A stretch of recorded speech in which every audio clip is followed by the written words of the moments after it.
Hey, what's going on YouTube? This is Dave. Thanks again for checking out my channel. May the Schwartz be with you.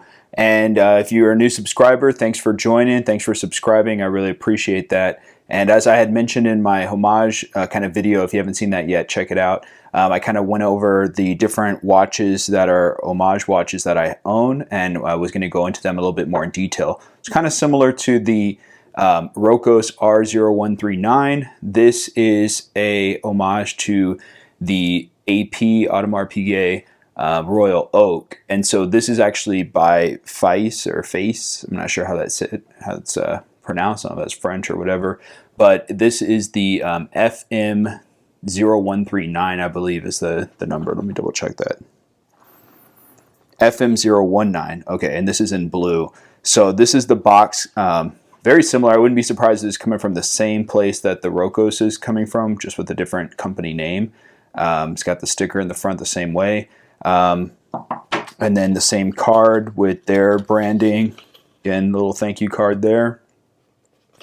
So that's real similar. And here is the watch, again on the same kind of pillow. And there's the extra links. This actually has screws, so already an upgrade from the Rokos. Some tag, and then here is the instruction manual. So as you can see, it covers the different watches that they sell, not just this one. Anyway, so that's everything there. Go ahead and put that away. And then the double deployment clasp or deployment buckle, so you can see it here. This watch, so out of all the watches that I have right now, my wife has said this is her favorite, and I have to agree. Like, it definitely gets probably a little bit more wrist time than the Nautilus Homage from Rokos. There's a couple of upgrades to this as well. So for example, let's just go ahead and start sapphire crystal. You get here. I'm pretty sure the back is just mineral. It doesn't say specifically, but let me see if I can get in on that. It says the see, the funny thing is here it says 3 ATM. On the website it says 5 ATM, which is either 30 meters water resistant or 50 meters water resistant, but I'd venture to say it's probably 30. So don't take this thing in the shower or where there's a lot of moisture. Probably not a good idea. So let's just go ahead and start with the look.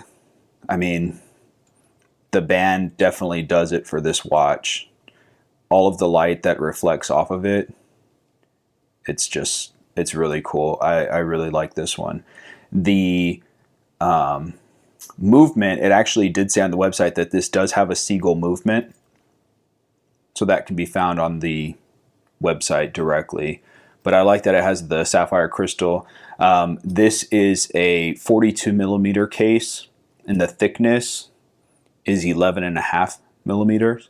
The bandwidth starts at 26, and then it tapers down to about, I tried measuring, it's like 16, maybe 17. So it has that tapered effect.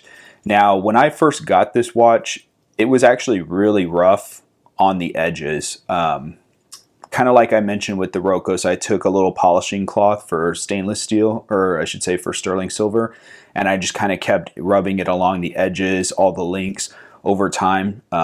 Just, spending a lot of time doing that, and it has smoothed it out quite a bit. You can see the finishing here is nowhere near like what you would expect from obviously a multi-$1,000 watch. So the links, they kind of separate. There's like gaps. So when you run your finger along, you can actually feel all the different individual links. But when it's on your wrist, go ahead and do that here, it tightens up and it feels great.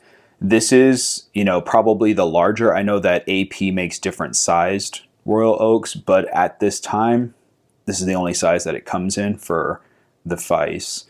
And the tapisserie effect is done actually pretty well.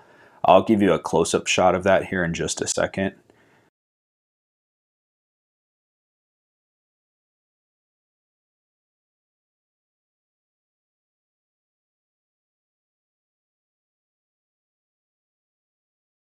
And then of course the screw down crown, so it has their little logo there. Hopefully that's showing up. And then it does actually screw down.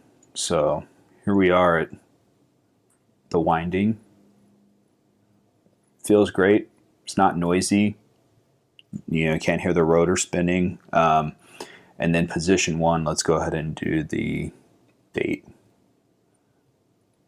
So you can see here.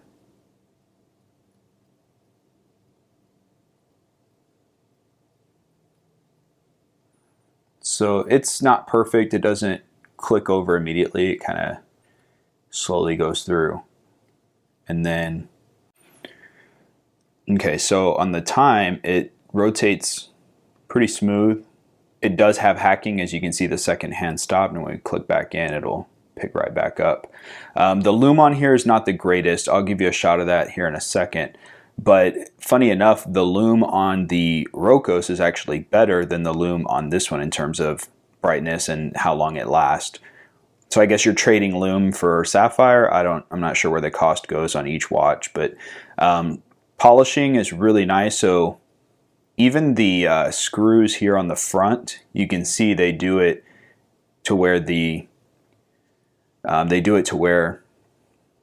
they're positioned correctly. And then on the back, you'll notice it does screw down to the rear case because they're all different positioned. So just like an AP, kind of how they have it set up, AP probably does it better, like where everything matches exactly. But so one of the differences is the date window.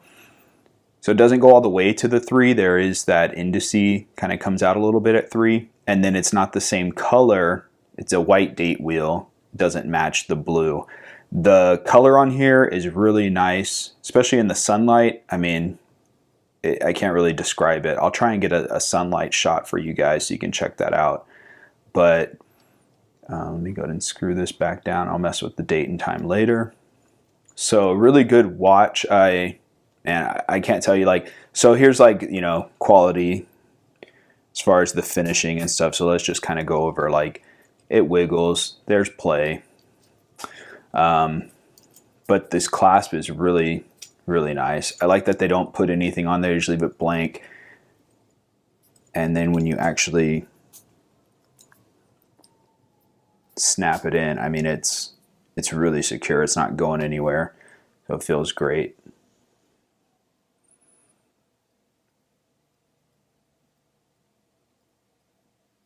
But just the way it reflects the light is just awesome. Definitely pick this up, this watch, if you are interested in it. I actually prefer this over the Rocos, the Nautilus Homage, because this is the Royal Oak. The band is what does it. I know you can swap it out with like a silicone or rubber band, but just this band is what makes this watch so flashy and amazing, in my opinion. I picked this one up on Amazon. I actually got it for, I want to say, like $169. Right now, I think it goes for $225, and then at this time, there's a coupon for $20 off that you can apply there as well. But yeah, let me know what you guys think. If you haven't subscribed yet, please do. I'm doing some other watch reviews coming up here, as well as reviews for other things for my channel, just kind of a bunch of random stuff that I like and enjoy. And if you like this video, give it a thumbs up. That'll really help me. Make sure you subscribe if you haven't yet. Hit the notification, all that good stuff, so you can see when the next videos come out. I look forward to it. And as always, this is Dave. May the Schwartz be with you. All right, take care.